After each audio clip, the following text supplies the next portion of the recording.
Pane chitiko chinoshamisa chatoona kuti mhuri yeZimbabwe toona kuti before the summit vakomana veopposition vaikepchiwa, vanhu vaiabductiwa.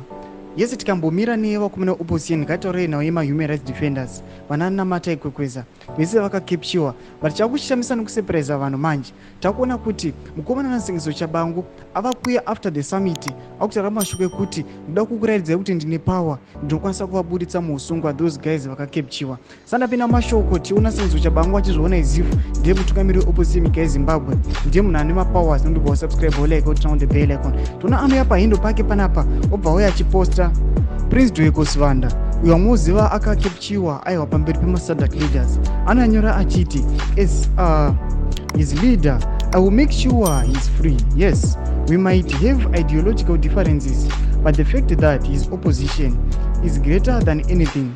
Whatever you say after my effort to release him, I won't mind. Very soon, he'll be free because it's his constitutional right to freedom. Pana pasengezo Chabangu arikutaura mashoko kuti Prince Dwekosvanda ane right to freedom. Iye sengezo Chabangu ndiye achauya achimubuditsa muusungwa, anoda kuti anayo constitutional right iyoyo. But unoona kuti vanhu vakawanda vakakepchiwa vakasungwa nethis regime. Tasisa vana NACHAMISA vakaburitswa muaeroplane vachida kutosimuka vatotenga matickets, vakapiwa mhosva yakapurivwa kuti nemapurisa awa akanga ari muZimbabwe but at that time aiva muSouth Africa.